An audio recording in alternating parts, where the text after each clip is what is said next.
Hi there, welcome to this week's Video Weekend Warrior. I'm Mike Watchmaker, National Handicapper for Daily Racing Form. The three stakes races I'm going to talk about for this Saturday are the Winning Colors at Churchill Downs, the Triple Bend at Santa Anita, and the Paradise Creek at Belmont Park. Let's begin with the Winning Colors. Big field of 12 in this spot. Let It Ride Mom is going to take some action in here. She's got nothing but a string of stake starts, and a lot of them are competitive efforts.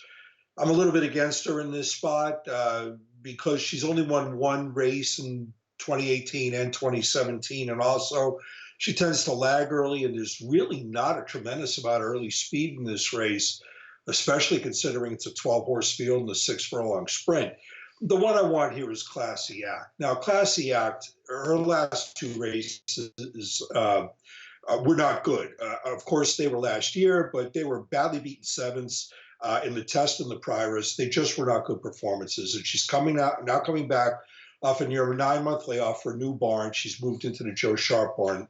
I don't care. I still want Classy Act in the spot. And that's because she's got several back races that are plenty good enough to win this. I mean, one of them was her effort in the Rachel Alexandra last year. She finished second in that race.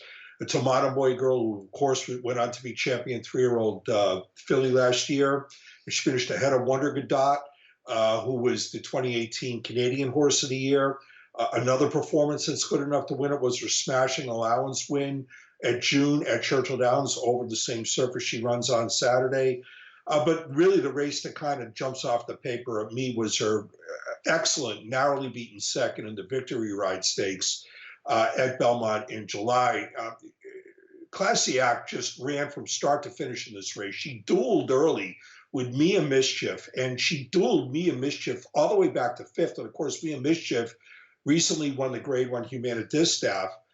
And despite that, Classy Act was only nailed in the closing jumps, and yet she still finished ahead of Separation of Powers, who then in her next start won the Grade 1 Test Stakes. It was just a terrific performance. And if Classy Act runs anything close to that, she's going to win this race. And the other thing is, she's got a steady string of morning workouts, and the Joe Sharp barn is really, really good with horses off layoffs, so the layoff doesn't bother me. It's Classy Act for me in the Winning Colors. Let's move on to the Triple Bend out at Santa Anita, one of three graded stakes races on Santa Anita's card, and it's probably a bit foolish to go against American Anthem in this race. American Anthem, he's another horse with very strong back races that are plenty good enough to win this particular one. And even though he was the beaten favorite in his recent return from a more than 9-month absence, he was a sharp second. That was an overnight race at Churchill Downs. He was a sharp second. It was the kind of performance that he can improve on. American Anthem is going to take some beating in here. But the reason why I'm going against him is I fear that he's going to have a very difficult trip. American Anthem drew the rail. In this race, he's got to go early. And in this race, his other main speed horses, Sistron, breaks right next door to him. Sistron was a most impressive winner, going turf to dirt last time out of the Kona Gold Stakes. He really has only one way to go in this particular spot, and that's to go early. And I'm just thinking that American Anthem and Sistron are going to compromise each other in this. And I want a horse that can set a sweet outside stalking trip, and that horse is the Hardest Way. Now, the Hardest Way recently returned from a 13-month vacation for a new barn in Ron Ellis, and he won at Keeneland, and he won like a freak. I mean, he won as easy as you could ask a horse to win by, and he got a triple-digit Beyer speed figure. If the Hardest Way is indeed this triple-digit Beyer monster that he appeared to be at Keeneland in his comeback race, he's going to capitalize on what I think is going to be a good situation for him here. I mean, he's been given time since this performance to avoid a form regression or what some people would term as a bounce. I like the Hardest Way in the Triple Bend.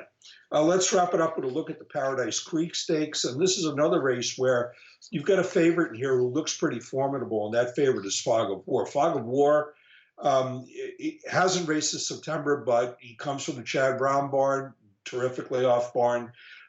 He won both of his starts last year, including the Summer Stakes, in which he beat War of Will, of course, won last week's Preakness Stakes. Fog of War is obvious in this race, but I want to see where he's at as a 3-year-old. I mean, Strike Silver, who breaks right to the inside of Fog of War in the Paradise Creek, also had very good 2-year-old turf form last year, and he was terrible in his 3-year-old bow. So, I just want to see where Fog of War is at here. Now, I'm going to go with Mucho, and I understand people who would say that Mucho switching to the turf in this spot, especially off a dismal performance in the Bayshore last time out, looks like a barn give-up move. I get that, and usually I gravitate away from horses that do this. I mean, usually a barn is, searching for something where the horse can rebound on, and I get it. But Mucho is, I think, a little bit of a different circumstance. Number one, he's trained by Bill Mott, who certainly knows a good turf horse when he sees one. I mean, he trained Paradise Creek, for whom this race is named.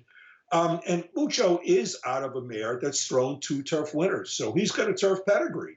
And he's good enough to win this race. He was a game second in the Hopeful Stakes last summer at Saratoga. So I'm going with Mucho in this spot, given his pedigree, given his connections, and given that Fog of War, admittedly a formidable looking favorite here, does have to show me that, what he can do as a 3-year-old. So it's Mucho for me in the Paradise Creek at Belmont Park.